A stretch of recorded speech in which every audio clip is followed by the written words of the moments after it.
don't understand why Marxists are such scary people to some people. I mean, just because every country that has been founded or started or there was a revolution Here we based go. on their values has been an authoritarian hellscape that violates human rights as a Hundreds of millions of necessity deaths. Let's in hear it. order to institute any kind of socialism or communism, and that has led to the deaths of tens of millions of people There you go. directly Ding, ding, murdered ding, by ding, the ding, ding, state. ding, ding.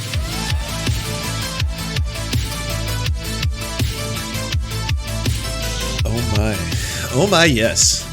We've spent quite a long time away from the world of actual Justice Warrior, not since a handful of circumstances brought us together. There was, of course, an initial video that I had made as a response to a PragerU video, and he called me out for several of the things. I wanted to correct some of the mistakes I made, and I re-released that video, and I haven't heard any commentary on the secondary release. I guess things were a little too rock solid on that front, but we did end up having some debates, and you know, for better or for worse, we got to learn some things about the wonderful world of race realism. But I've seen now that Actual Justice Warrior is taking on Professor Richard Wolff, so I was curious if he was as astute towards economics as he is towards crime and criminal theory. So this will be interesting to learn. After all, this is a huge weak point for the left. Leftists, unfortunately, don't understand economics. They don't understand how the world works. They don't understand how stock markets work.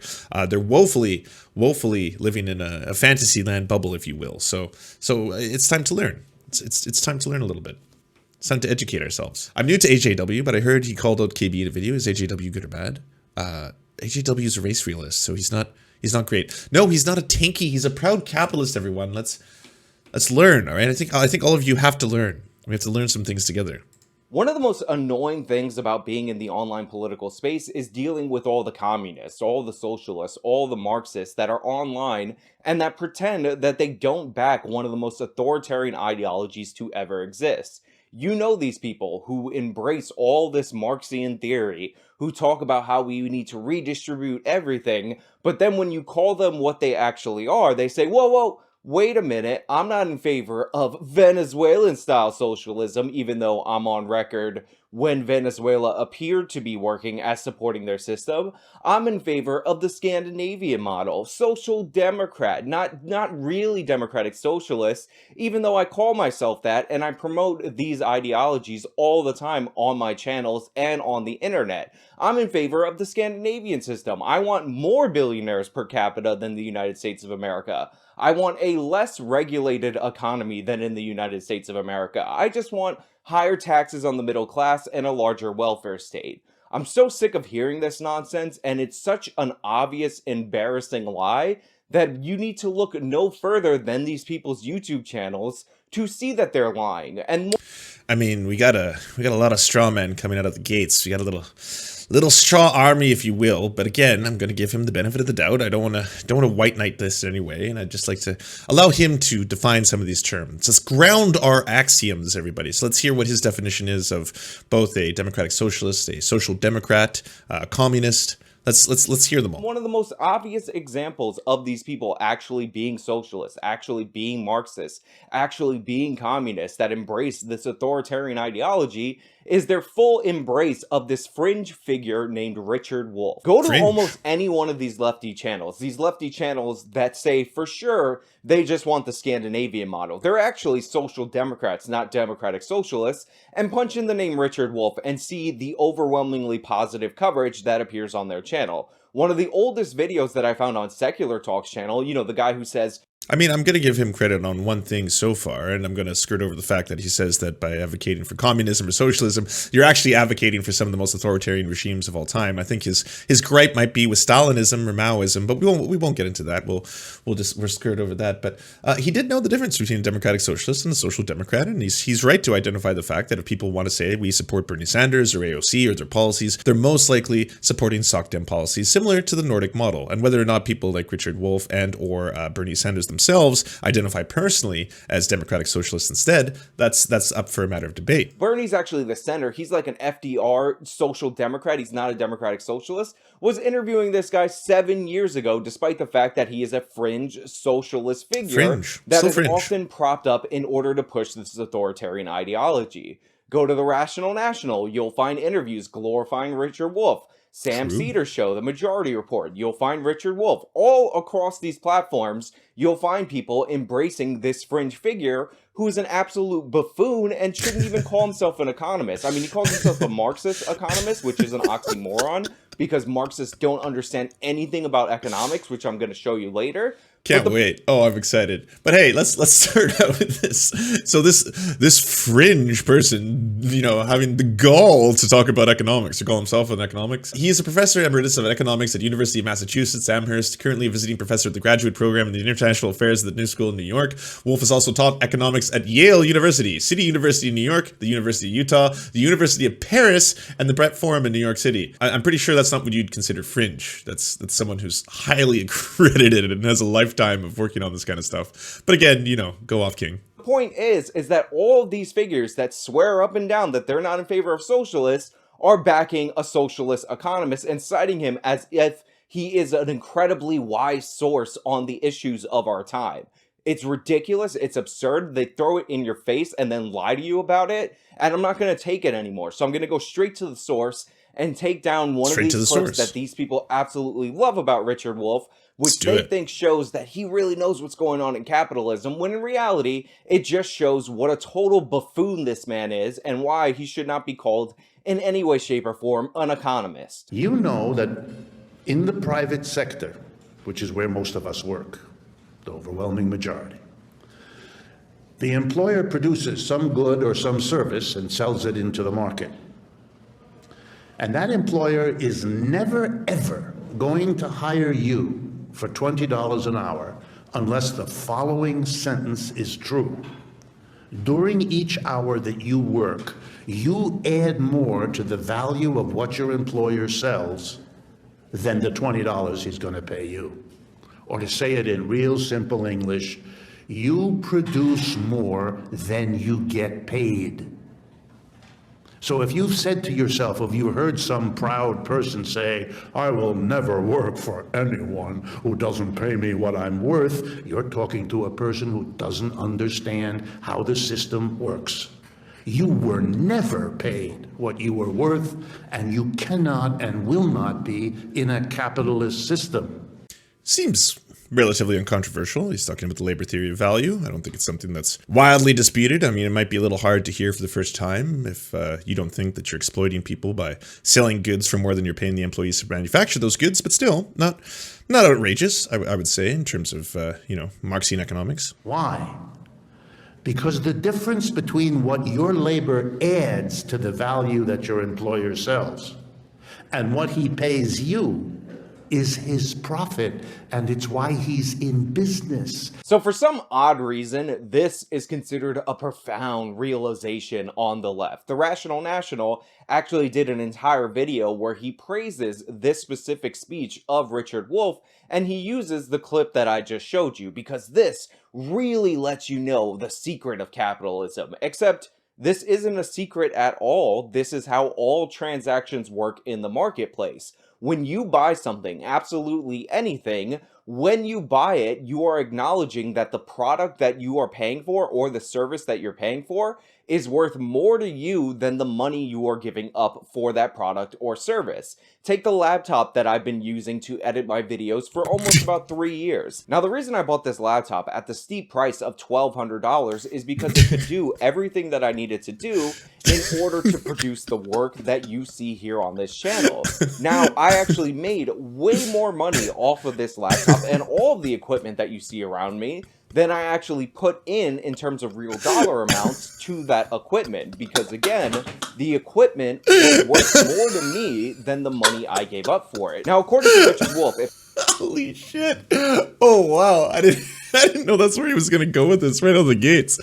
Okay, so what Richard Wolff is referring to is not the free markets, although that is probably something he's going to speak about eventually. What he's referring to is the labor theory of value, in that the relationship between the employer and the employee in order to be able to produce a profit under capitalism. And this isn't controversial. It's not something that's contested by even far capitalist economics professors. You know, this is non-controversial statements, that in order to generate wealth from that, you are going to have to sell it for more than you are paying your employees to manufacture that good. That's what he's referring to. He's not talking about the sales of items in the free market or the fact that you have paid $1,200 for your laptop. That's not in reference to that. The reason you pay $1,200 for your laptop, and trust me, if you had it completely mined and manufactured in North America, it would cost you a lot more than that $1,200, unfortunately, is because we have taken a global economy in which we exploit certain countries for their resources. We are allowed to get things like cobalt and other rare minerals that we need to build these laptops. And then we have manufacturing plants in places like China, in the Foxconn plant, for example, that are able to manufacture those goods at much lower rates than you would be able to pay an American to produce it in America.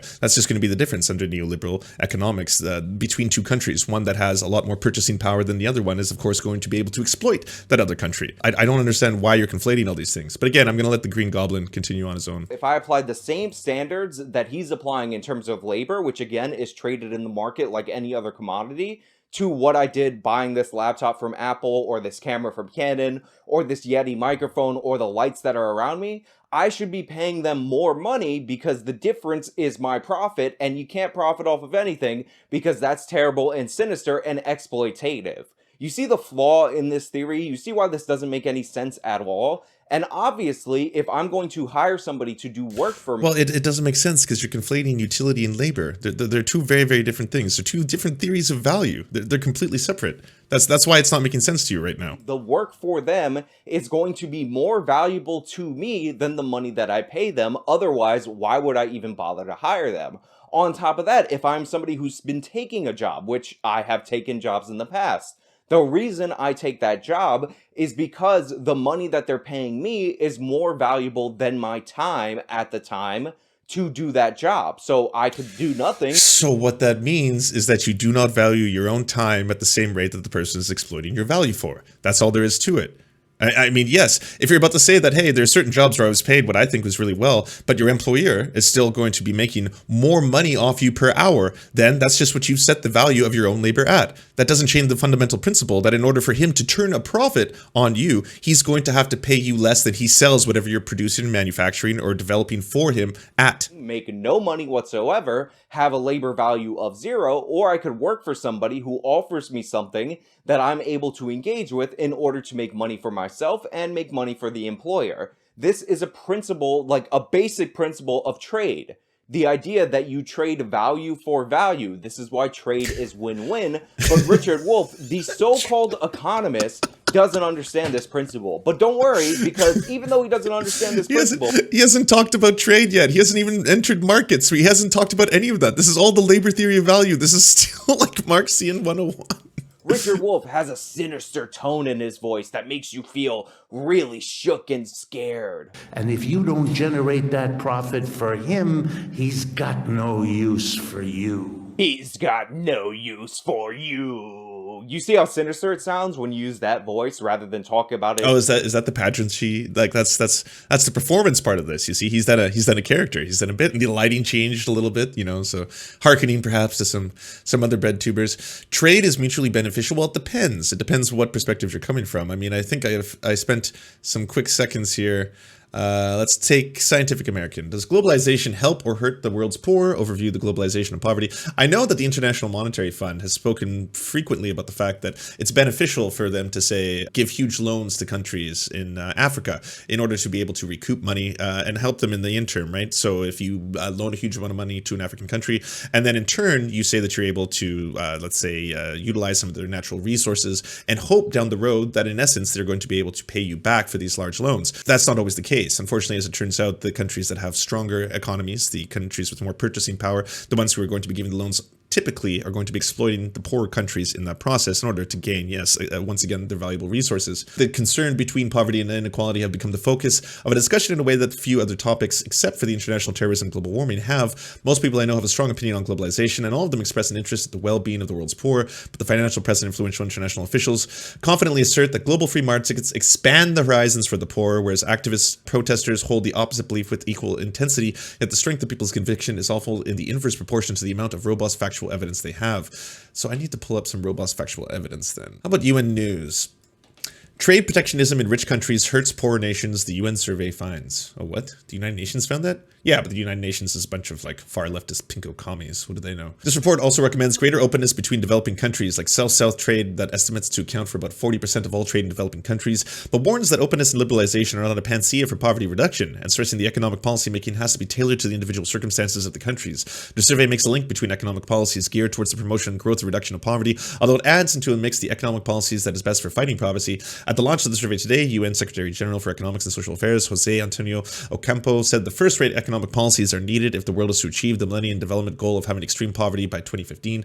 Oops. But by the current era of low economic growth and difficulties in maintaining an open trade regime poses a threat to universally agreed goals of reducing world poverty. According to the survey, land distribution, a redistribution, liberalization of agricultural markets can also reduce poverty in rural areas. Home out of 3 out of every 4 is defined as living in absolute poverty. The report observes that the maintenance of macroeconomic stability during the growth ensures countries have a greater maneuverability in economic crises, thus protecting the poor. Well, that would be ideal.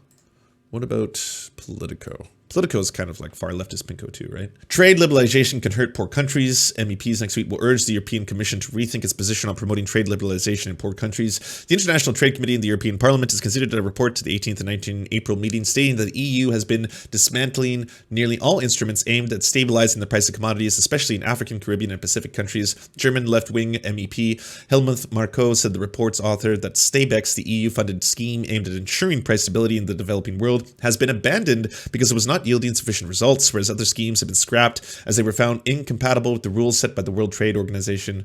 Markov is calling out the Commission to put in fresh systems that ensure price stability. This was especially crucial, he argued, to deal with the hardship faced by the coffee growers, given that the price of coffee has plummeted in recent years. Although twice as much coffee has been exported from producing countries in recent years as the 1980s, the countries themselves are receiving less than half of what they received for coffee 2 decades ago, according to estimates by the United Nations Development Program. But again, the trade is mutually beneficial. Obviously, you're not going to pay an employee more than they produce for you because you could just keep the money and you would be better off. The whole point of trade, the whole point of transacting is that you become better off from the transaction. However, there is that's capitalism. That's why, like, you can morally make a judgment, and this is not something that anyone can contest you on, whether or not it's okay for someone to exploit someone else's labor. That's on you. That's on every individual to make, right? Whether or not you think that's equitable, whether or not you think that's fair, because I've heard the justification and said multiple times that you're a job creator. Ultimately, well, I've created a job. I'm going to be giving people work. It's going to pay for their clothing and stuff, and I'm going to enrich myself more in the process. But after all, I was the one who made the job, so it's only fair that I get more than the person who I'm paying. That's the idea. So if you think that's totally fine, that's on you. That's up to you to make. If you think that, then that's you, a proud capitalist. And then people on the other end, whether it be people who don't want to see a stateless, a classless, a moneyless society, people who want to see the workers control the means of their own production, they would be on the other end of the spectrum. There is a giant asterisk, I don't know if you noticed it on screen, in what we're talking about, because there are instances where you do pay employees more than they produce for you, and this is when you're basing their pay scale on the expectation of future profits. Something that Richard Wolff, weirdly, the economist, is not interested in whatsoever. Think about it. If you are researching and developing a product that you expect to bring to market something like 10 to 15 years out in the future, you have to pay the employees during the time that you're researching and developing that product. Now, if 10 to 15 years in the future, when you bring this product to market, it turns out to not be profitable, as an employer, what do? Do you get to claw back the money that you paid in wages to people who actually didn't produce any profit for you, that actually ended up ultimately producing losses for you? No. Does Richard Wolff advocate for you to be able to claw that back? Because, you know, it's unfair for the employer to... So what he's basically describing here is R&D, research and development, which, yes, is usually done by very, very rich companies. And yes, that is a risk they're taking. That has nothing to do with what Richard Wolff was talking about. It does not prove what Richard Wolff was talking about. The idea being that if, yes, you do a whole bunch of money and invest into research and development for something, eventually you're going to be able to reap the benefits of that down the road. Most likely it'll be a pharmaceutical drug, for example. If you invent a pharmaceutical drug, you get to copyright it for a certain amount of time. You are the sole company that gets to sell it. You will make millions and millions, if not billions of dollars upon that. That is an investment risk that you take. that has nothing to do with the relationship between the employer, the employee, and whether or not you are exploiting their labor, even if down the road you got at a loss. Like, the labor theory value doesn't change dependent on whether or not you're able to sell the widgets. Like, if you aren't able to sell the widgets as the widget seller, it suddenly hasn't removed that dynamic. You had intended to do that, and you're just at a loss now. Profit off the employee, so shouldn't it be fair to give back the money if the employer took a loss on the employee? No, he doesn't talk about that. These people are only interested in companies that are already successful. They're not interested in building anything. They're not interested in the hard. Well, I mean, I don't really know the information on this, and maybe it's something that I'll have to research on my own time. I don't know of a ton of pharmaceutical R&D startups that have basically come out of nowhere, and it's just been people with their own life savings, and they've just been working hard their whole life, scrimping and saving to start their research and development company, to start a pharmaceutical company, and then they're going to risk it all on one big play. They're going to say, well, I have a really good feeling about this. Let's spend millions of dollars that I've saved of my own money to be able to start this business, and then effectively, hopefully, make a fortune down the road. And if this doesn't turn out to be true, well, then I've basically destroyed the entire Marxian theory of labor value, because my employees will have to pay me back the money that they rightfully owe me, because I never made any money in my business. What they do is they come by after it's already established, after everything's successful, and decide that they are entitled to the fruits of other people's labor, that they are entitled to benefit from what other people invested in, what other people produced for. And on top of the entitlement, the selfishness, the greed that is a trademark of any socialist ideology, they then go around and tell the employer when they're successful that all the money that they put into their business when they weren't making money, all the people that they paid to do work for them when they weren't actually turning a profit, retroactively, those people were exploited because in the future, that product ended up actually making money. Again, when it doesn't work out, when the employer is at a loss, they don't say that the employees need to give back the money to the employer because, again, at that point, labor's a cost like any other cost. But all of a sudden, when you get into when you're actually making profit, then there's the labor theory of value, and they're just stealing that surplus labor, that surplus profit from the employee. So for the American people, I don't know if you heard that, everybody, but it's a credit system. That's how this is all going to work. It's all going to work on a bartering credit system, on chips, you know, they're tokens, if you will, and hopefully, should it turn a profit, well then the labor theory of value is true and apt, and you were exploited. But if it doesn't, well then the whole house of cards falls apart. Nothing makes sense anymore. the vast majority of whom come home every day with a vague sense of having been ripped off at the job, they're exactly right. It's just they haven't had the course yet to be able to understand why they feel that way and why they ought to. If you have the vague sense or any sense that you are being ripped off by your employer, then do us all a favor, shut the hell up, and go find another job. I was like, is he going to do the go find another job? Yes, nice, awesome. Yeah, no, great advice.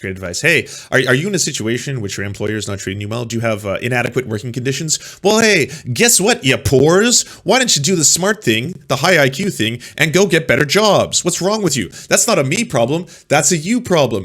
Unironically doing the Ben Shapiro. Fantastic. Yeah, that's not really something that's afforded to everybody. I don't know if you know this, actual justice warrior. I mean, it's hard because the two of us are YouTube content producers, so what we do is not really what normal people do in terms of jobs. But not everyone has that privilege. Not everyone can just drop everything they're doing. You know, if they might have a family they have to feed and clothe, or they don't have the proper education to be able to get a higher income job, if they don't live in an area in which there are tons of jobs, or if they're currently under a pandemic where millions of people have lost their jobs, they don't have the ability to just up and get that better job. And it's kind of like, you stupid pores. Did you not think of this?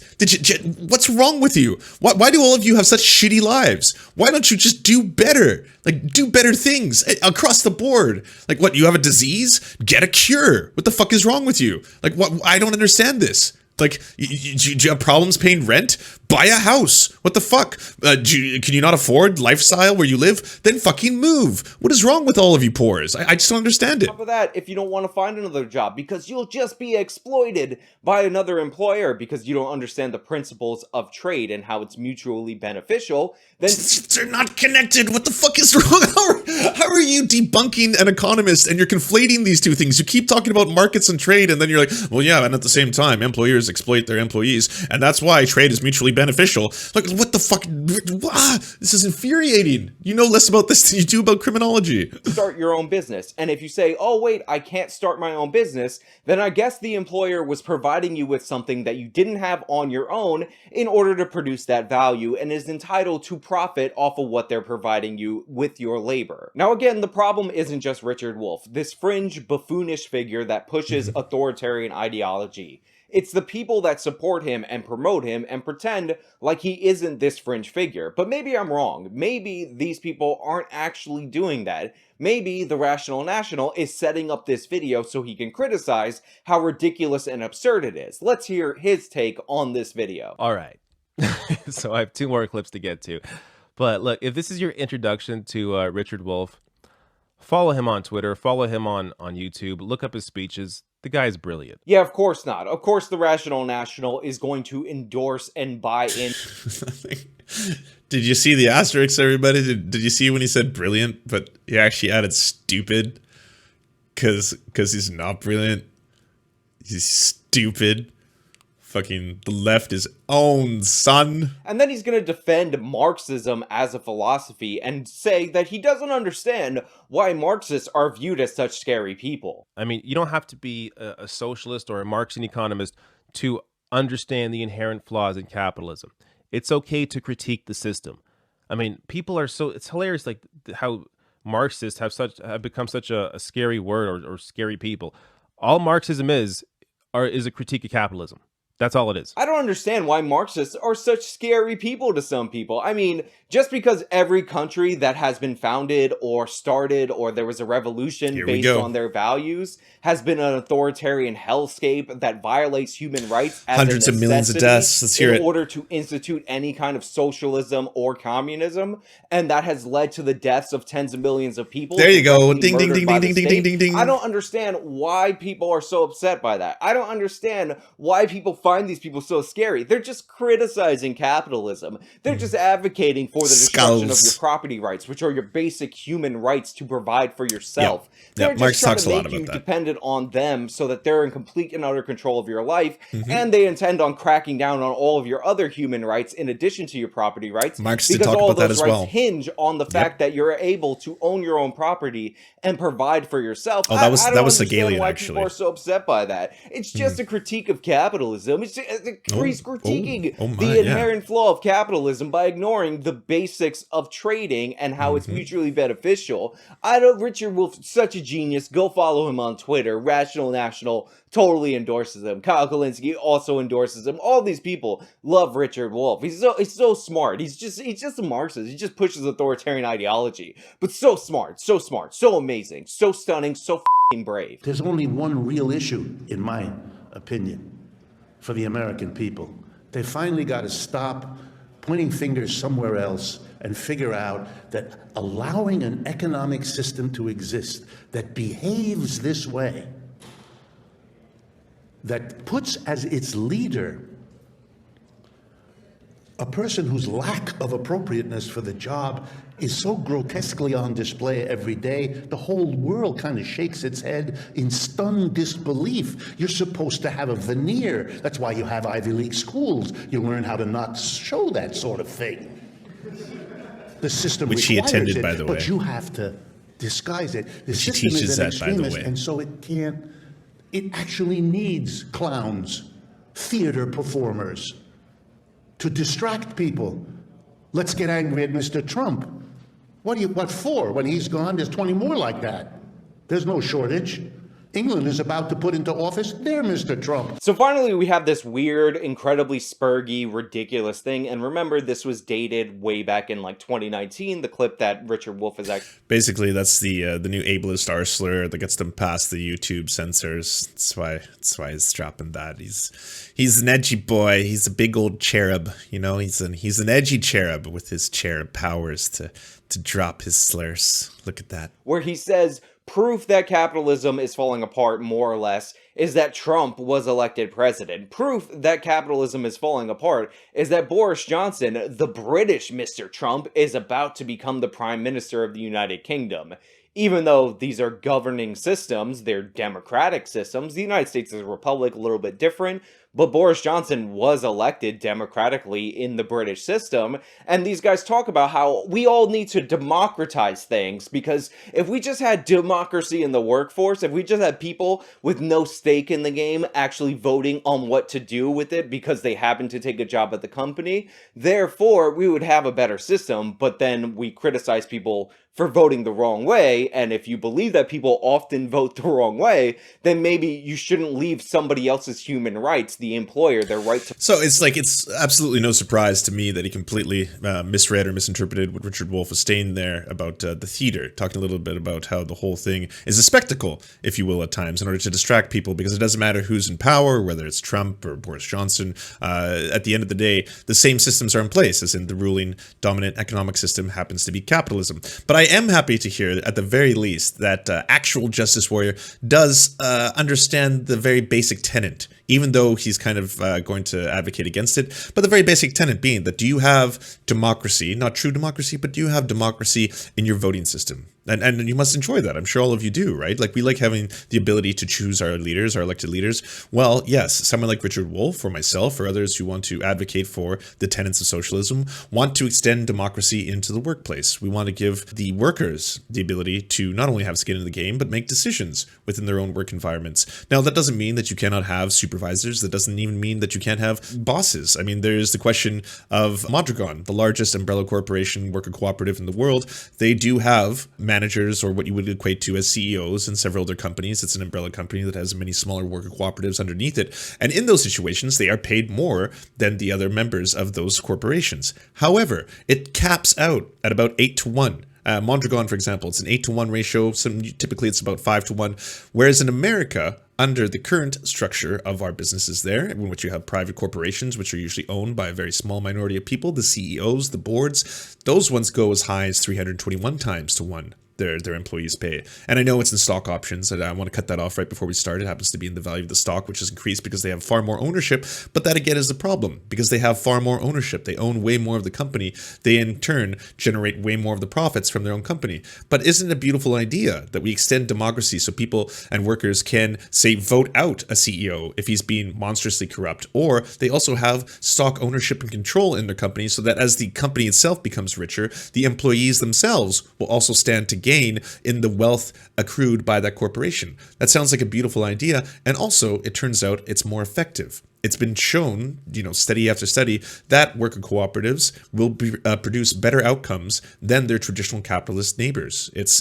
just a matter of which system do you find that you are more attuned to. Do you want something that is not only more humane but better for the workers and also more efficient, or do you want one that is less efficient but generates incredible amounts of concentrated wealth for a very small minority of people? That's basically your decision. Is this almost done? Okay, we're going to get to the final piece. Economist, not an economist backing the Scandinavian model of less market regulations, higher on the economic freedom index, no minimum wage, more billionaires per capita, but a Marxist economist, then maybe we understand exactly where these people are coming from. Look, we have to be honest about the people that we're talking about, even when they're not being honest about themselves. We have to call out these people who embrace all the ideas of Marxism, socialism, communism, these authoritarians who pretend they're just about the Scandinavian model. These people who support all these socialist countries when they appear like they're going well, and then abandon them, or say, actually, Venezuela's failed because of a capitalism somehow, some insane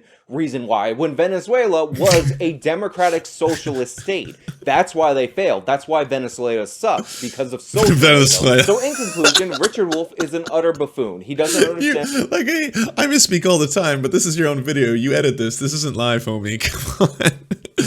Anyways. The principle of trade, and thus he should not call himself an economist. And the fact that he is being promoted by all these lefties, even though he is this fringe Marxist figure, proves what they actually believe. It is them taking the mask off and showing you that they are, in fact, authoritarian socialists. And what's... All right, well, so there you have it, everybody. The veil has been lifted. The masks are on the floor. Our secret identities have been revealed. I'm sorry, you all know the truth now. So that's just how it's going to be. I think one of the biggest problems here is that he's been conflating a whole bunch of different thinkers. So if someone is advocating for what Bernie Sanders is advocating for, yes, he's advocating for Nordic model improvements in the American system. And whoa, wouldn't those be incredible? I mean, it's not probably the end goal for anyone who considers himself a leftist or progressive, but it's just like just a crumb of that sounds better for both America or Canada. I mean, I often talk about, yeah, Canada has a public healthcare option, and it's a beautiful advantage to the American one, but I would also like pharmacare. I would also like dental care. I would also like way better mental health care in this country. I would like paid universities like they have in Scandinavia. I would like to be paid to go to university like they do in Scandinavia. All wonderful things. And also, if you want to talk about the Scandinavian model in terms of like minimum wage and payment, that is true. They don't have a set minimum wage. However, their average minimum wage, when it works out to, is far higher than the United States. In fact, an employee at McDonald's in Nordic countries can make anywhere up to $22 an hour with paid vacation, with paid sick leave, with maternity leave, with paternity leave, because all of those things are, yes, built into the very fabric of their society, so they don't need to worry as much about whether or not an insurance company is going to provide to them that same thing. Now, is there a giant conspiracy going on, like Actual Justice Warrior is suggesting, in which a whole bunch of different progressive channels are secretly trying to hearken to authoritarian regimes, and they're doing that under the guise of masquerading around as Bernie Sanders supporters when they secretly, they want a little Stalin daddy to be able to authoritarianism them into the future? Ooh woo? No, not whatsoever. They just range politically. You have but to see their channels or watch more of their content to learn that. David Pakman, yes, is an avowed social democrat, and he's advocating for the Nordic model in America, but he's also a proud capitalist and wants the capitalist system to remain. I can't really speak to David Dole, but it goes all across the board. Someone like Jamie Peck, who works on the Majority Report, she's an anarcho-communist. She's very open about that. She wants to have an anarcho-communist society. That's what she's advocating for. I'm a socialist. I would like to take things further than the Nordic model. I would like to see all workers control the means of their own production. But there's not a secret here. See, that's the difference. On the left, we don't live in this world of secret masks. It's not as if like we're hiding our power levels consistently. I mean, people like Beau of the Fifth Column may not outwardly tell you, hey, I'm blank. But at the end of the day, if you're like, would you advocate for this? He will gladly tell you the honesty of that statement. And as would I. I mean, it's less of a thing that we're trying to hide and more of a badge of honor. I'm more than happy to talk to people about equitable working conditions and stuff of that nature. I think it's one of the beautiful things about being a leftist. We don't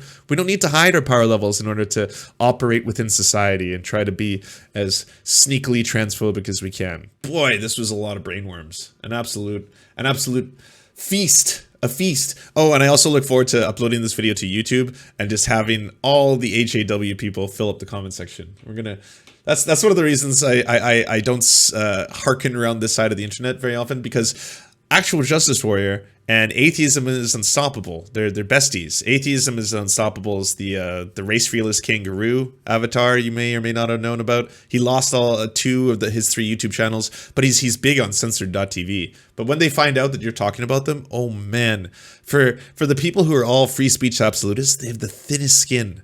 The thinnest skin. That's when I'll get thousands of flaggings, thousands of downvotes, thousands of comments. Salty cracker too. If you and here's a piece of advice to anyone making content: if you go after Salty Cracker, get ready for the Salt Army, as they call themselves. All right, to pop up in your comments. You will have thousands of down flaggings, thousands of comments. The salt flows is what they like to say. It's all very clever. They're a bunch of clever individuals. Thanks so much for watching, everybody. Can you do the thing, that thumbs up and comment and all those things that help us out in the algorithm that controls every aspect of our lives? Also, if you happen to have a Facebook account, can you delete it? Like just delete it. You should probably delete your Facebook account because it's not a great company. But hey, if you can't do that for whatever reason, I understand. And could you also go to facebook.com/thesurftimes then and give us a little like and a follow. We're just trying to push back against the fact that people like Ben Shapiro happen to dominate the platform entirely. And when everyone asks, why do older generations believe the things they believe? One of the problems is the majority of them on social media use Facebook. So to counter that, we're just going to be on there too now. Also, if you happen to have a union or a worker co-op or even a leftist project, podcast, website, Zoom, MySpace, it doesn't matter. We will advertise it for free on this channel. All you got to do is go to weareserfs.com and use the forms that we got there, weareserfs.com. Thanks, everybody. To our glorious gods, Xander Corvus and I'm Wrath, may you shower us with glory and smite our enemies. To our monarch, Tom Spiker. We serve at your leisure, your grace. To our lords, Toe Fox, Bisexual Black Gamer, Jimothy K. Meeble Beeps Jr., Ryan Lubin, Trevor R., Jeffrey Lamb, Alexander Thaler, and Hans Josephine, we shall carry your banner high into the fields of battle. To our Knights of the Round Table, Timothy Hart, Trevor Janis, Lemmy 101, Anthropophagic, Saren 42, Chronic de Hemphog, Kale Kotka, The Great Pudini, Bone Jenny, Catherine, Radical Maniac, Ramon Acosta, Incosin, J. Fraser Cartwright, Thomas Barrington, Jimmy Bignuts, Violent Orchard, Sophie Baby, Political Puppy, Andreas Chitoro, Ufalankius, Zach Christensen, Nicholas Marks, Yopi, Josh Mickelson, Melissa Murphy, Todd Buckingham, Todd Lajeunesse, Constance Joyce Lacheris. We lift our glasses of ale and we salute you.